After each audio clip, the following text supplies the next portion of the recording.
하나님은 천지를 창조하셨습니다. 그리고 좋으셨습니다. 너무 좋으셨습니다. 토부 하토부 좋으셨다고. 인간에게 복을 주셨습니다. 인간인만이 아니라 모든 식물과 짐승에까지, 이 세상 모든 피조물에게 하나님은 복을 주셨습니다.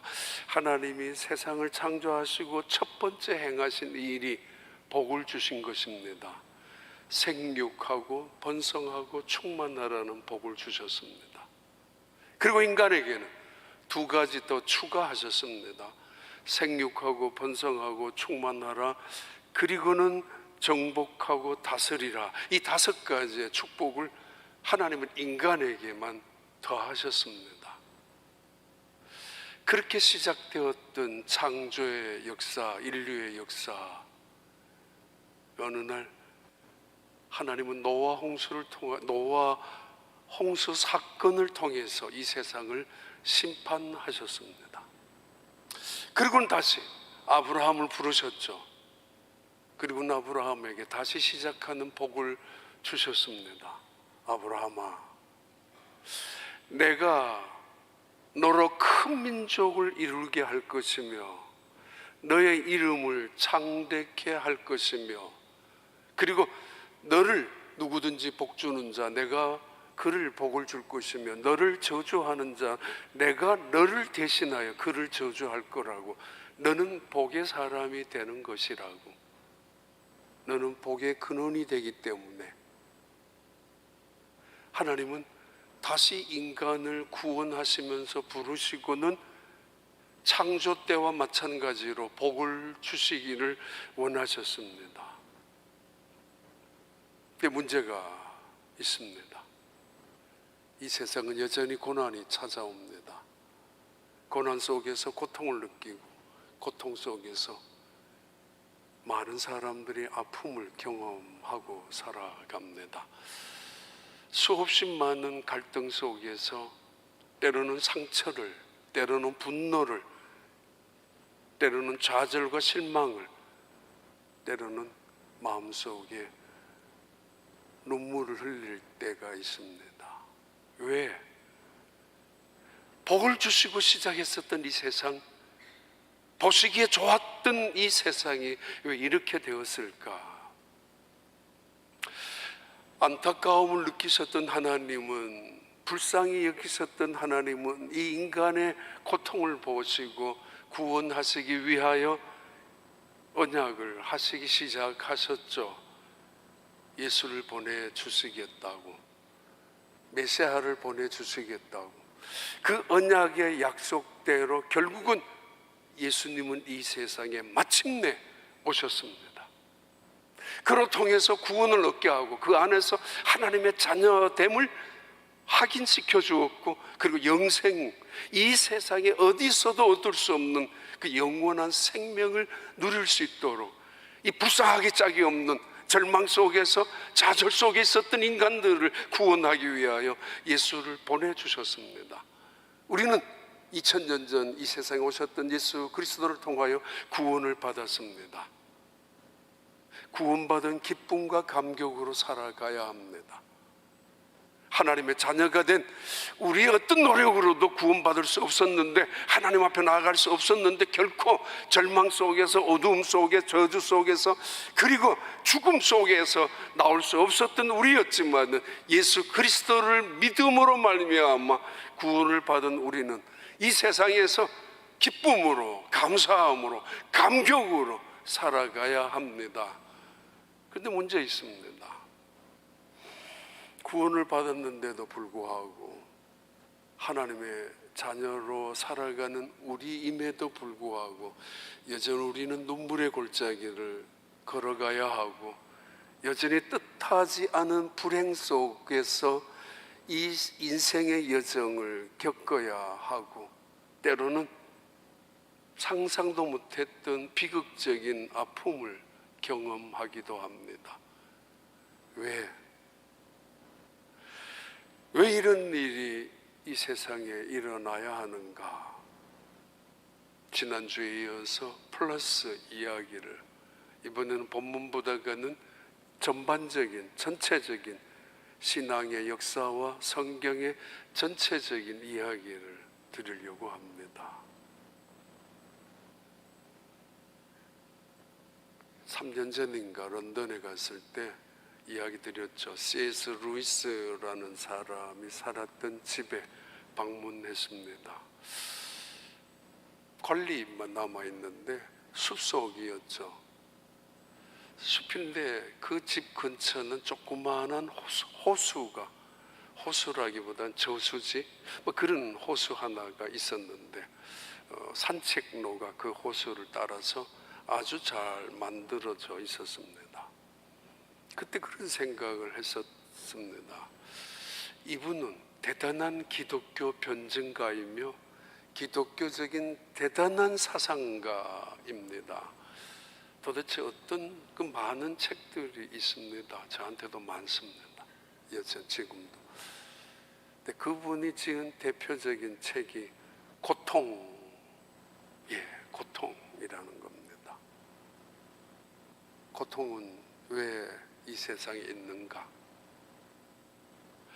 하나님이 좋아하시는 세상을 만드셔놓고 창조하셔놓고 하나님은 사랑이라고 말하시면서 하나님은 악을 선으로 바꾸시고 합력하여 선을 이루긴다 하시면서 그런 변명까지 우리는 들으면서 이것을 위안으로 삼으면서 살아가는데 정말 왜 고통이 이 땅에 나타나는가 아주 깊은 이성을 가지고 접근한 사람입니다. 고통, 그건 말로만 경험한 것이 아닙니다. 늦게 결혼했지만은 사랑하는 아내가 병들어서 죽어가는 모습을 지켜봐야 했고, 그 아내가 질병 속에서 아픔을 당하고 때로는 죽음의 두려움 앞에서 때로는 홀로 있는 외로움 앞에서 겪어야 하는 인간의 그 고통을 보면서 쓴 책이 고통의 문제입니다. 많이 생각했죠. 이분은 이 호수를 보면서 이 숲속을 거닐면서 무엇을 봤을까? 오늘 본문 이렇게 시작하죠. 요한복음 9장 35절 말씀입니다. 예수께서 그들이 그 사람을 쫓아냈다 하는 말을 들으셨더니 그를 만나사 이르시되 내가 인자를 믿느냐? 한 소경되었던 시각장애인이 예수님을 만나면서 그는 실로암에 가서 눈을 씻고 눈이 띄어졌습니다. 기적이죠. 표적이라고 불려주는 기적이죠. 그러면 이제는 기쁜 일만 있어야 되고 감사할 일만 있어야 하지만은 이 사건은 또 다른 인간의 시기로 의해서 인간의 비판과 정죄로 인해서 새로운 불행으로 연결되기 시작합니다. 눈이 띄어진 날 안식일이었고 그의 눈을 뜨게 한 자 바로 예수님이었기 때문에 그들이 그렇게도 싫어하는, 그들은 이 눈뜬 이 사람을 쫓아냈습니다. 해유도 하고 협박도 하고 위협도 했지만은 이분은 굴하지 않고, 아버지는 아주 비겁하게 묘면하려고 했었지만은 이 정작 이 아들은 나는 그 예수님이 메시아인 것을 간접적이지만은 그들을 향하여 대답했지 않습니까? 그 결과로 그는 또 다른 시련에, 또 다른 아픔에, 또 다른 눈물의 세계로 여정을 걷게 됩니다. 고난이 끝나면은 이젠 끝이라고 생각할 때가 많습니다만 끊임없이 연속이죠. 자식들 키워봐요. 뭐 어렸을 때 얼마나 좋아요. 그러다가 결혼 정년기가 되면 결혼했으면 좋겠다, 좋은 남자만, 좋은 여자만 나중에는 데리고 오면 좋겠다 무조건. 그러다가도 어느 날 깜짝깜짝 놀라잖아요. 그리고 가슴이 철렁 내려앉잖아요. 결혼만 시키면 다 끝날 줄 알았잖아요. 근데 밤에 늦게 만약에 전화라도 오면 이건 또 무슨 일이 일어났을까? 끊임없이 우리에게는 그런 연속입니다. 아픔에, 고난에, 때로는 고통에. 왜? 첫 번째, 이 고난의 문제를 성경에서, 특별히 신약 성경에서 새로운 시각으로 접근하고 새로운 시각으로 이 고난의 문제를 해석하고 있습니다. 새로운 문제로 관점을 바꾸고 있는, 해석을 하고 있는 바로 중요한 첫 번째 성경이 히브리서에 나오는 내용입니다. 히브리서 12장 5절부터 8절입니다. 또 아들들에게 권하는 것 같이 너희에게 권면하신 말씀도 잊었도다. 일러스되 내 아들아 주의 징계하심을 경히 여기지 말며 그에게 꾸지람을 받을 때에 낙심하지 말라. 주께서 그 사랑하시는 자를 징계하시고 그가 받아들이시는 아들마다 채찍질 하심이라 하였으니 너희가 참음은 징계를 받기 위함이라. 하나님이 아들과 같이 너희를 대우하시나니 어찌 아버지가 징계하지 않는 아들이 있으리요. 징계는 다 받는 것이거늘 너희에게 없으면 사생자요 친아들이 아니니라. 새로운 시각, 고난에 대한 새로운 해석의 가장 첫 번째 대표적인 신약 성경입니다. 이렇게 이야기합니다. 너희들이 때로는 주님이 채찍질 할 때가 있는데 이거는 심판이 아니야, 훈련이라고. 이건 저주가 아니야, 사랑이라고. 그러면서 말씀하죠. Do not make light of his discipline. 그의 훈련을 받는 것을, 그의 때로는 너를 향하여 아픈 채찍이 내려친다 할지라도 가볍게 여기지 말라고. 혹은 do not lose your heart. He rebukes you. 그가 때로는 너를 징계할 때, 너를 훈계할 때 너 마음 상하게 하지는 마, 낙심하지도 마. 대단히 중요한 두 가지 단어죠. 가벼이 여기지 말라라고, 중히 여기려고. 훈련이니까. 그러나 낙심하지 말라고. 그가 너를 향하여 훈계할 때, 왜냐하면 이거는 디스플레인이니까, 훈련이니까. 훈련은 나의 강함을 극대화시키고 전쟁에서 이기기 위하여서, 운동 경기에서 승리를 하기 위해서 훈련을 강화시키기도 하고, 때로는 나의 약함이나 약점을 커버하거나 약함을 오히려 바꾸어 나가는 그 훈련, 훈련자를 위하여, 또는 감독이나 코치의 생각이 있기 때문에 훈련을 시키는 것입니다. 더 중요한 것은 심판이 아닌 디스플린, 목적이 있는 감독이나 코치나 그리고 훈련받는 자를 위한 훈련이죠. 더 중요한 것은 이것은 아버지 어머니의 매라고, 아버지 어머니가 너를 사랑하는 것이라고. He chastened everyone he accepted as his son. 그가 그의 아들로 받아들이는 사람이라면, 그가 그의 아들로 인정해 주는 사람이라면 반드시 그에게 chasten, 징벌을 받아야 될 것이라고. 왜? 잘못했을 때. 만약에 너가 잘못을 저질렀는데도 불구하고 아무런 징계나 아무런 채찍임이나 누구도 훈계하지 않는다면 너는 그의 아들됨의 받아들임이 아니고, 너는 하나님의 아들로서 인정받지 못하고 있는 증거라고. 성경 해석을, 고난 해석을 이렇게 히브리서에서는 우리에게 정의를, 우리 이렇게 새로운 관점을 열게 합니다. 인과응보로 고난이 따라올 때가 있다는 거죠. 그러나 인과응보로 율법적으로 고난이 따라왔다 할지라도 내게 닥치는 이 고난은 저주나 심판이 아니라 이것은 하나님의 훈련의 목적이 있고, 더더욱 중요한 것은 하나님이 나를 사랑하기 때문이라고.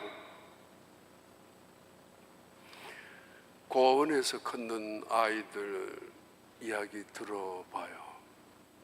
가장 슬프고 가장 외로울 때, 내가 잘못 살아가는데도, 내가 잘못 길을 걸어가는데도 아무도 나를 붙잡고 훈계하지 않았을 때, 누군가는 나를 붙잡고 눈물을 흘리며 너는 그래서는 안 돼 라고 해야 하는데 그런 부모가 계시지 않다는 것,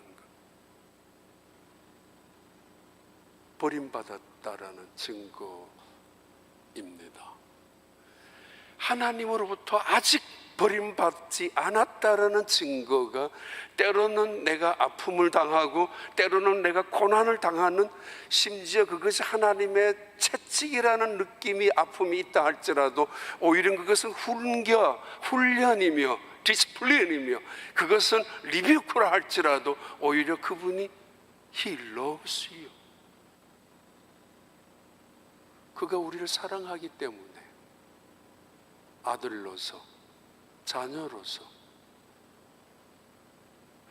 우리에게 이 고난의 해석의 새로운 관점에 눈을 뜨게 하는 말씀입니다. 10절부터 11절입니다. 그들은 잠시 자기의 뜻대로 우리를 징계하였거니와 오직 하나님은 우리의 유익을 위하여 그의 거룩하심에 참여하게 하시느니라. 무릇 징계가 당시에는 즐거워 보이지 않고 슬퍼 보이나 후에 그로 말미암아 연단받은 자들은 의와 평강의 열매를 맺느니라. 대부분 아실 겁니다만 정금모 그 박사님, 장로님이죠. 최연소 박사학위를 미국에서 시카고 받았고, 최연소 교수로 플로리다에서 교수하다가 전기공학 원자력 최고의 세계 권위자 중에 한 분이라고 그럽니다. 1972년에 자기 아들 중에 한 명이 아파서 몸이 퉁퉁 부어서 병원을 갔는데, 병원에서는 진단 결과 청천벽력 같은, 당신 아들은 앞으로 5년 이상 못 삽니다. 그리고 5년까지 살 수 있는 것도 이 신장을 빨리 이식을 할 때만 가능합니다. 이때 1972년도 미국에서 일부러 데리고 와서 자기 아내와 자기 이 장로님이 동시에 똑같이 느꼈대요. 마음으로 교회 가야지. 문득 그 생각이 들었대요. 지금까지 시험만 치면은 1등이었고 학교만 다녀도 1등이었고 천재라는 이야기를 듣고 살았던 이분, 교회가, 그 아들의 이야기를 듣고 교회 가야지라는 생각이 아내와 똑같이 느꼈대요. 인간의 한계, 인간의 연약성, 인간의 제한적인 것을 비로소 깨달았던 똑같은 순간이죠. 결국 신장을, 자기의 아버지의 신장을 아들에게 이식하면서, 그러나 그 아들 물론 26세까지 살다가 떠나갔지만, 그렇게 아들과 함께 살다가 그 한국에 나갔죠. 한국 전기공사 사장, 카이스트 총장, 여러 가지 대단한 일을 하셨던 분 중에 한 분. 1982년도 일본에 출장 가서 호텔에 있다가 침대에 누웠다가 문득 피가 쏟아졌대, 자기 몸에서. 이거 왜 이러지? 그런데 피를 쏟으면서 침대를 간신히 붙잡고 있는 순간에 위에서 예수님이 그랬대요. 너 정말 나 믿어? 너 아직도 교만한 게 남아있는데 너 날 제대로 믿느냐고. 그때부터 회개하기 시작했대죠. 84년도에 한국에서 어느 그 교회 장로님이 다니는 교회 집회가 있었는데, 그때 하나님을 다시 만나면서 그는 책을 쓰기 시작하죠. 나는 위대한 과학자이기보다는 신실한 크리스찬이 되고 싶다고 하나님 앞에서 그런 간증을 많이 하고 살았던, 지금도 그렇게 사시는 분입니다. 죄와 관련이 없을 수도 있겠지만은 때로는 내 속에 나도 모르게 있었던 나의 아픔의 문제들, 하나님은 그것을 하나씩 제거하기 위하여 우리에게 고난의 자리로 이끌어 간다는 말입니다. 하박국 2장 4절에는 그 유명한 말씀이 이렇게 고백합니다. 보라, 그의 마음은 교만하며 그 속에서 정직하지 못하나 의인은 그의 믿음으로 말미암아 살리라. 온 세상이 왜 악한 사람은 흥황하고 때로는 고난도 없이 살아가는데 왜 선한 사람은 고난을 당하는가? 이때 두 가지로 갈라진다고 하죠.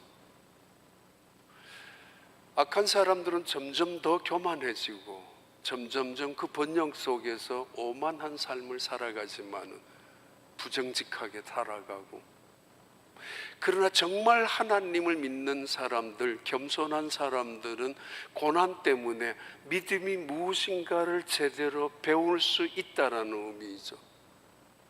그 위대한 진리, 하박국 선지자의 이 진리의 교훈은 기독교 전체의 핵심입니다. 그러나 오직 의인은 믿음으로 말미암아 살리라. 뜻밖의 슬픔에, 뜻밖의 비극의 일을 당한다 할지라도 결국은 그들의 입에서 나오는 고백과 증언입니다. 의인은 믿음으로 사는 것이야. 새로운 관점의 히브리서에서는 우리를 자녀로 인정해주고 우리를 하나님의 사람으로 여겨주기 때문에 나의 아픔을 통하여 하나님이 하시고자 하는 일, 목적을 드러내기 위함이라고, 소경이 눈을 감게 된 것, 소경이 소경된 것 누구의 잘못이냐라고 질문했었던 세상적인 전통적인 율법적인 과거적인 질문을 멈추고 시비와 논쟁이나 원망도 멈추고 그로 통해서 하나님이 무슨 일을 하실까에 대한 기대를 하라는 거죠.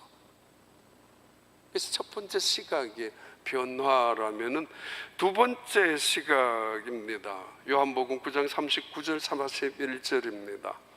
예수께서 이르시되 내가 심판하러 이 세상에 왔으니 보지 못하는 자들은 보게 하고 보는 자들은 맹인이 되게 하려 함이라 하시니, 바리새인 중에 예수와 함께 있던 자들이 이 말씀을 듣고 이르되 우리도 맹인인가? 예수께서 이르시되 너희가 맹인이 되었더라면 죄가 없으려니와 본다고 하니 너희 죄가 그대로 있느니라. 왜 고난이 필요한가? 우리는 고난을 당할 때 어떤 반응을 해야 하는가? 때로는 죄와 전혀 상관없는 애매한 고난, 부당한 고난, 억울한 고난도, 알 수 없는 고난도 많은 것이 세상입니다. 욥이 고난을 당했을 때에 찾아왔었던 그의 친구들의 질문이잖아요. 정죄였지 않습니까? 너가 지금 이런 당하는 고난은 죄의 결과라고. 너무 혼자 의롭게 사는 것처럼 선한 것처럼 행동하고 말하지만 너 숨겨놓은 죄가 있지 않느냐? 너 우리가 모르는 악한 짓을 저질렀지 않느냐? 하나님 그걸 다 아신다고. 그 죄값을 받고 있다라고. 그렇게 비난하고 정죄하는 친구들, 위로하러 왔다가 상처를 주고 상처를 싸매어 주려고 왔다가 더 큰 분노만 일으키게 했었던 세상적인 시각을, 사실은 이미 욥기 42장에도 하나님 말씀하셨죠. 너희들이 욥에 대해서 했던 비난의 말은 옳지 않다고. 애매한 고난도, 억울한 고난도 있을 수 있다라는 이야기입니다. 이 사건을 이렇게 해석하는 신약의 베드로 이야기 봐요. 베드로전서 2장 19절 20절입니다. 부당하게 고난을 받아도 하나님을 생각함으로 슬픔을 참으면 이는 아름다우나 죄가 있어 매를 맞고 참으면 무슨 칭찬이 있으리요. 그러나 선을 행함으로 고난을 받고 참으면 이는 하나님 앞에 아름다우니라. 애매한, 부당한, 억울한, 아무리 생각해도 나는 사랑했는데 돌아오는 것이 미움이고 증오고 배신하라. 나 이 땅에 그래도 선하게 살아가려고 땀 흘리고 정직하게 살아왔는데 왜 거두고 있는 것이 이런 피해냐고. 지금까지 누구를 속여본 적이 없는데 나는 왜 이렇게 엄청난 사기를 당하느냐라고. 이런 부당한 현실 앞에서 쏟아내는 항의입니다. 하나님, 왜 보고만 계십니까? 갚아주세요, 내 원수를. 하나님, 능력이 없단 말입니까? 저 악한 자를 왜 아직까지도 그냥 보고만 계십니까? 우리가 하나님을 믿어야 될 이유가 어디 있으며, 우리가 기도해야 될 이유조차 뭐가 있으며, 그리고 이 땅에서 왜 이렇게 악한 자들이 잘 된다면 선하게 살아가야 되고 땀 흘리고 살아가야 되고 나만 정직하게 살아가고 나만 기도하고 살아간다고, 이거 나만 손해보는 거 아닙니까? 뭐란 말입니까? 하나님, 도대체 하나님 뭐 하십니까? 이런 애매한 고난 앞에서 베드로가 해석합니다. 너희가 이 세상에 살 때 애매히 고난을 당할 때, 부적합한 뜻밖의 고난을 당할 때, 아무리 생각해도 잘못 살아온 적은 없는데 너희들이 당하는 고난이 있다면, 죄가 있어서 매를 당하면 그게 무슨 이익이 있겠니? 그게 무슨 자랑거리겠니? 그러나 다윗이 당했던 고난들, 다윗이 당했던 아픔들, 사실은 다윗에게 있었던 사울과 같은 심정, 때로는 다윗이 저질렀던 잘못된 악한 짓, 그래서 하나님은 다윗을 사랑했기 때문에 그에게 주었던 고난도 있었지 않습니까? 그리고 욥은 그런 잘못 살아온 발자취는 없었던 것이 욥이었습니다. 베드로의 두 번째 시각의 고난의 해석입니다. 히브리서의 해석과 베드로 전서의 해석이, 두 번째 해석은 애매히 고난을 당하더라도 참으라고, 누구를 생각하면서, 예수님을 생각하면서 참으라고, 그리고 기다리라고. 그러면서 4장 1절에 우리를 이렇게 연결합니다. 그리스도께서 이미 육체의 고난을 받으셨으니 너희도 같은 마음으로 갑옷을 삼으라. 이는 육체의 고난을 받은 자는 죄를 끝쳤음이니라. 2절 읽어봐요. 그 후로는 다시 사람의 정욕을 따르지 않고 하나님의 뜻을 따라 육체의 남은 때를 살게 하려 함이라. 그 다음에 4절. 이러므로 너희가 그들과 함께 그런 극한 방탕에 다름질하지 아니하는 것을 그들이 이상히 여겨 비방하나. 베드로는 이 고난을 대단히 적극적으로, 그리고 긍정적으로, 그리고 미래적으로 해석하고 있습니다. 애매히 고난, 부당한 고난, 억울한 고난 있죠. 교회 안에서도, 나무동산을 섬길 때에도, 케플러스를 하면서도 사실 온갖 마음으로 정성을 다 쏟았는데 그게 오해가 돌아오거나 그럴 때도 아픔이 있을 것입니다. 그런 경우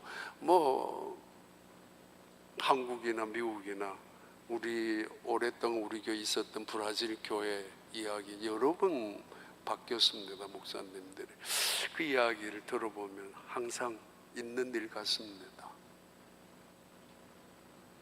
이때 베드로전서 4장에 넘어가서는 베드로는 이렇게 말합니다. 너희들이 고난이 찾아왔다라는 이유는 너희들은 이젠 죄와 관계가 없다는 것이야. 고난이 있는 이유는 죄를 멈추게 하기 위함이야. 그 속에 빠지지 않게 하기 위함이야 라는 말씀입니다.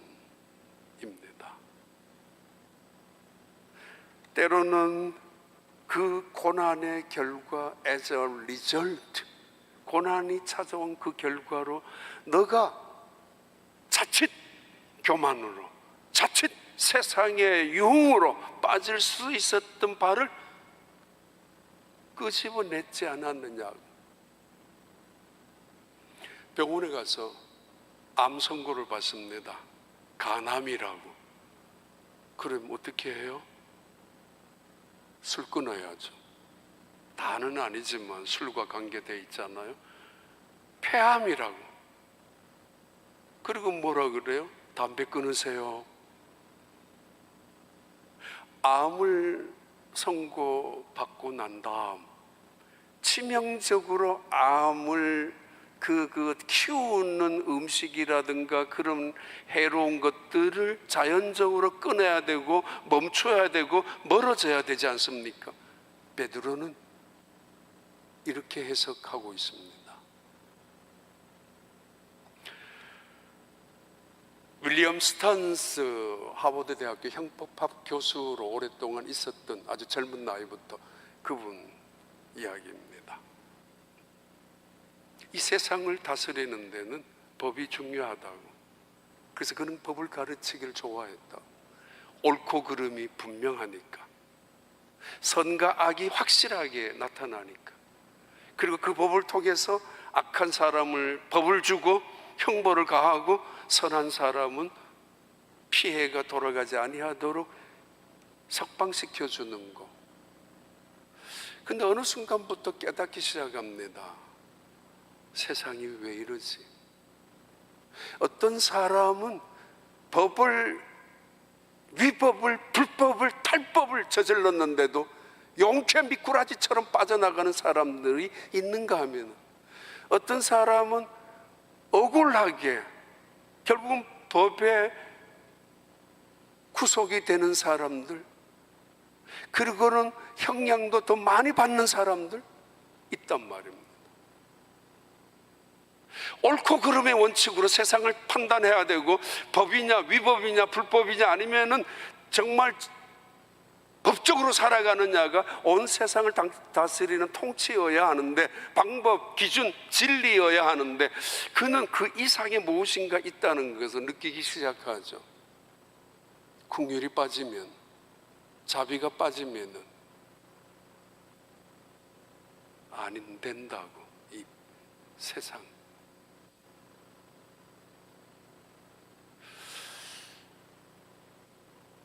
이 세상에 우리가 알지 못하는 신비로운 일들, 고난 속에 당하는 아픔을 갖고 믿음을 지켜나가는 사람들. 한동안 골프 대단한 사람이었죠. 신지혜. 전 잘 모릅니다만 골프를. 중학교 때 엄마하고 두 동생이 광주에서 목포로 내려가다가 친정집에 교통사고를 당했습니다. 어머니는 사모님이죠. 아빠가 목사님이 광주에서 개척교회를 하시는 분. 그 자리에서 돌아가셨고, 두 동생은 거의 2달 이상이나 병원에 있어야 되는 그런 시간. 그때 이 신지혜는 양궁 선수였습니다. 갑자기 닥친 이 불행, 비극. 두 동생에게는 엄마 같은 역할을 해줘야죠. 아빠에게는 엄마 대신해서 교회 사모 같은 역할도 해줘야죠. 그러면서 자기가 앞으로 어떤 일을 해야 할 수 있을까라고 고민하다가 양궁을 훈련하다가 골프로 바꾸었습니다. 그리고 그때부터 5층인지 계단을 걸어 다니기 시작하고, 그때부터 원망 스탑, 오직 하나님이 그 마음속에 또 하나 두려움도 스탑. 하나님께서 내게 하시고자 하신 일이 있다라는 기대를 가지고 끊임없이 노력했던 이 신지혜, 한국인 여자 골프 선수로서는 세계에서 최초로 1등 자리를 유지했었던 사람입니다. 박세리보다도 더 1등. 박세리 있을 때는 소련 스타함이 있었기 때문이지만, 지금 한국이나 미국이나 특히 일본에서 많이 활약을 했었던 이 골프 선수, 자기 집에 나와는 상관없는 일이 아니라 어머니가 떠나가시고 난 다음 일어난 고난의 문제 앞에서 그는 믿음으로 일어서기 시작하죠. 뭐 남의 이야기해서 미안하지만 찰스 스윈돌 달라스 명예 신학교 총장입니다. 그분 설교를 미국 와서 제일 많이 들었죠. 저는. 왜냐하면 발음이 워낙 저 같은 사람들도 반 정도는 알아들을 수 있기 때문에. 이분 하는 이야기예요. 인생이란 우리에게 닥치는 사건, 사고는 10%라고, 나머지 90%는 우리의 리액션, 우리의 애티튜드, 그때마다 우리가 어떤 디시전을 할 것인가에 달려져 있다고. 90%, 10%에 불과하다고. 어떤 태도로 살아갈 것인가, 어떻게 반응할 것인가. 하나님이 하시는 일이 어떤 일인가, 한 사람이 눈을 떴습니다. 많은 군중들이 모여들었고 백성들이 그 사이에 함께 있습니다. 바리새인들이 있습니다. 이 사건을 통해서 믿음을 얻을 수도 있고, 이 사건을 통하여 예수님이 메시아라는 사실을 고백하면서 예수로 통하여 자신도 기적을 경험할 수 있었던 그런 기회로 만들 수도 있었습니다. 그런데 어떤 대부분의 사람들은 비난으로, 원망으로, 오히려 시기로 그 일을 지나가고 말았습니다.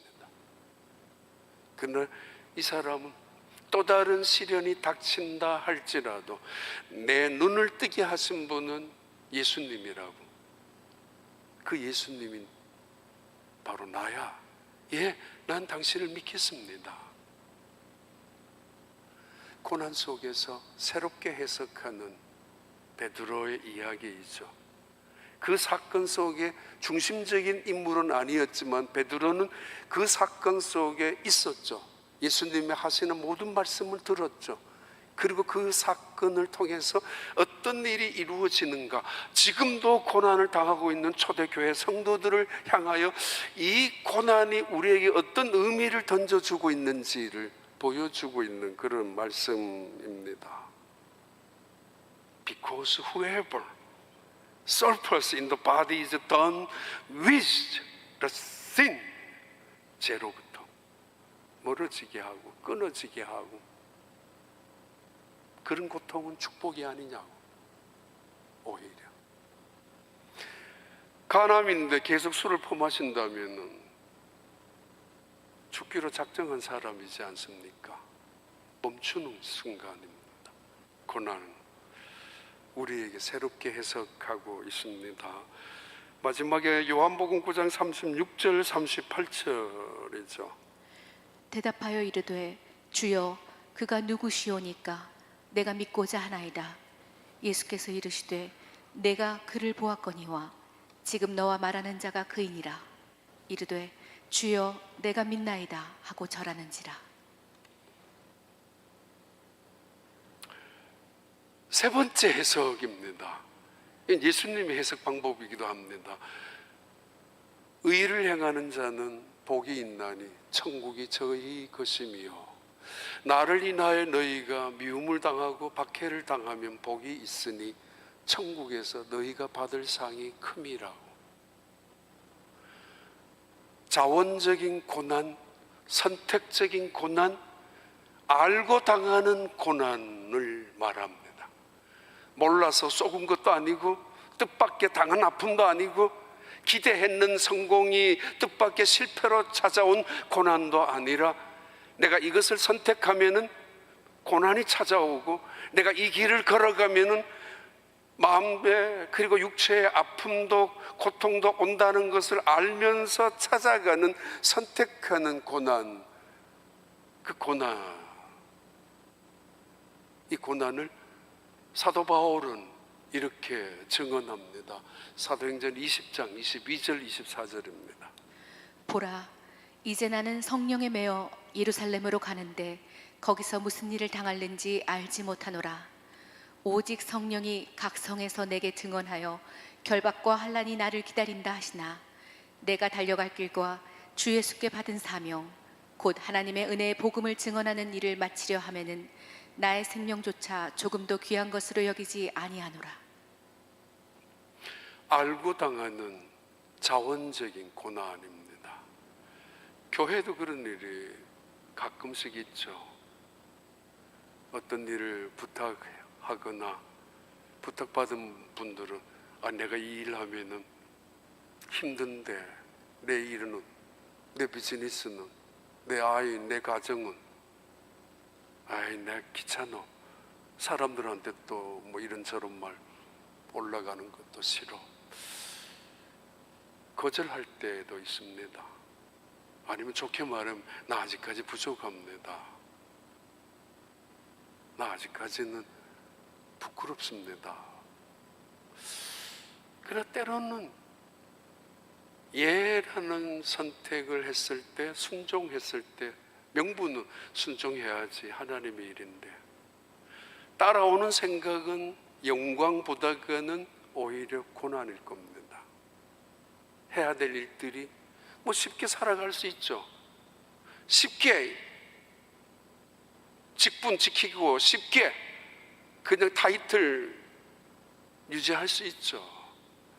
그러나 제대로 한다면 고난이 오죠. 희생이 따라오죠. 때로는 오해도 받죠. 때로는 아픔도 있습니다. 그래서 사실 오래전에는 어떤 분은 늘 사표 들고 다녔습니다. 저한테 그만두고 싶다고. 그런 과정이 있을 만큼. 아니면 나 이거 죽어도 내년에는 못하겠다고. 연말 아마 기다리는 사람도 있을지 몰라. 내년에 나 그만두겠다고. 나도 내 가정도 지켜야 되고 나도 나를 위해서 어쩌면 나 이젠 귀찮고 불편하고 그렇게 헌신 희생하며 살고 싶지 않다고. 그 결과가 뭐냐? 하나님이 나에게 도와준 것이 뭐 있으며 교회가 나에게 무슨 덕이 된 적이, 상이 된 적이 있느냐. 아플 때가 있습니다. 그럴 때 하나님, 저분 가정, 저분 비즈니스, 저분 하는 일은 꼭 좀 복을 주셔서 정말 하나도 하나님 섬기면 저렇게 될까? 하나님 뭐 그런 생각을 주게 만들어야 되는데 그런 분들이 있습니다. 저분 가정은 좀 하나님 좀 축복해 주시기 바랍니다. 사도 바울, 예루살렘으로 올라가면은 죽음이 기다린다는 사실은 이미 오래전부터 알고 있는 사실이고 많은 바리새인들, 대제사장들이 그를 죽이려고 기다리고 있었던 순간인 걸 뻔히 알고 있었지만은 주변의 사람들도 가지 말라고 했지만은 사도 바울은 말합니다. 나는 성령의 매임을 쫓아서 성령이 나를 감동해서 순종하게 하는데, 그리고 나의 인생 달려갈 길을 달려가는 것은 내가 내 목숨보다도 내 이름 석자 따위보다도 더 귀중히 여기는 것이 있는데 은혜의 복음, 사명, 하나님의 복음, 사명, 예수의 복음, 그 사명을 내가 받은 것이라고. 내가 가서 죽을지언정 내가 예루살렘에 올라가서 다시 한번 그들을 향하여 은혜의 복음이 무엇인지, 예수가 누구인지, 그리고 지금 1차, 2차, 3차 선거 여행을 하면서 일어난 수많은 기적들이 어떤 것이었는지, 예수로 통하여 구원받은 사람들이 어떻게 살아가는지, 그들이 고난 속에서도 얼마나 놀랍게 찬양하고 살아가는지, 끊임없이 예수 그리스도를 포기하지 아니하고 죽음 안에서도 두려워하지 아니하고 지하 동굴 속에서도 그 고통 속에서도 믿음을 지키고 있는 그들을 증언하고 싶었던 사도 바울. 올라갑니다. 자원적이고 선택적입니다. 그 유명한 릭 부이치치,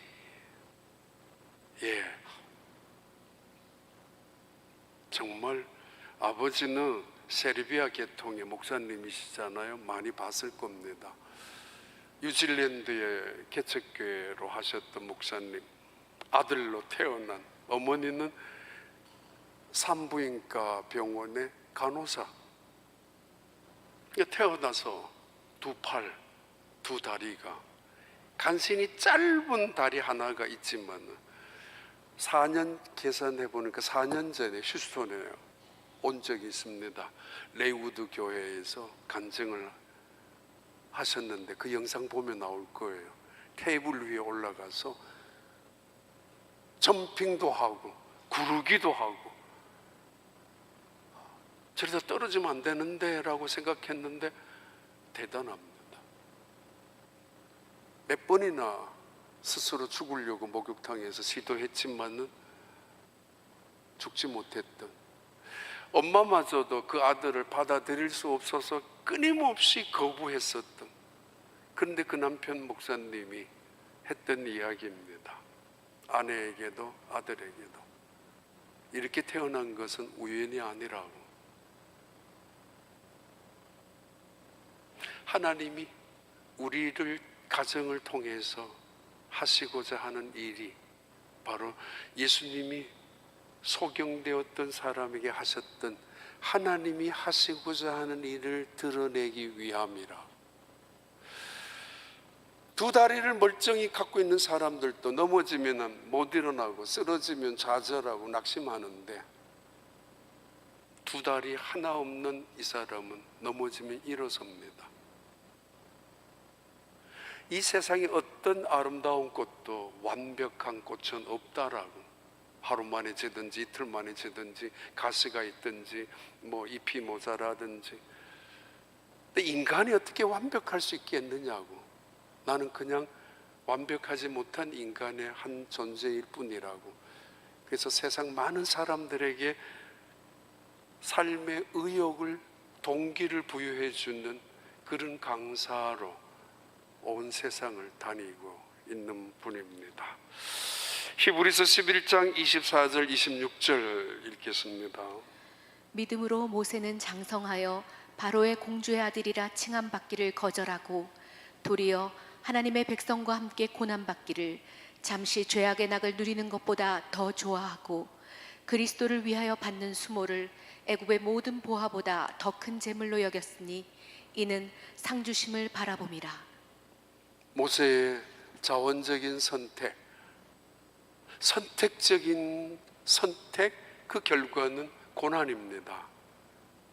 애굽의 금은 보화를 내려놓고 애굽의 대단한 성공과 그 굉장한 왕의 지위까지 포기하면서 그의 백성과 함께 받는 고난을 택했던 이 모세의 그 이유가 하나님 앞에 설 그날을 바라보면서 이 땅에 썩어질 금은 보화보다가는 영원한 멸류관을 그는 바라보았기에 고난 속에 달려가는 길, 고통 속에 달려가는 길을 지치지 않고 포기하지 않고 파이널 데스티네이션까지 달려가는 사도 바울처럼 모세 역시 그랬습니다. 포기하는 사람들, 지쳤다라고 이제는 눈앞에 하나님의 앞에 멸류관이 있는데 어차피 이 땅은 잠시일 거 아닙니까? 그래서 고백하지 않습니까? 이 땅의 환난과 고난은 잠시이지만은 이 고난은 장차 올 영광과 좋게 비교할 수 없다라고. 그렇습니다. 그리스도인의 소망이 여기에 있고 그리스도인의 믿음의 승리, 영광이 여기에 있습니다. 현재의 고난은 장차 올 영광과 좋게 비교할 수 없도다. 기도하겠습니다. 아버지 하나님, 때로는 뜻밖의 고난 속에서 가슴 속에 눈물을 흘리고 있는 분들, 때로는 예상치 못했던 고난 아픔 속에서 어려움을 버티고 있는 사람들, 하나님 다시 한번 말씀하셔서 현재의 고난은 장차 올 영광과 비교할 수 없다라는 사실 앞에서 소망을 가지게 하여 주시고 위로받게 하여 주옵소서. 아니 무엇보다도 고난을 통해서 하시는 하나님의 일, 하나님 그 일을 우리로 통해서 이루어감을 믿게 하여 주시고 그 믿음이 오늘 또 우리에게 주어지는 이 모든 일을 통하여 하나님을 영화롭게 할 수 있는 하나님의 사람들 되도록 축복하여 주시옵소서. 예수님 이름으로 기도하옵나이다.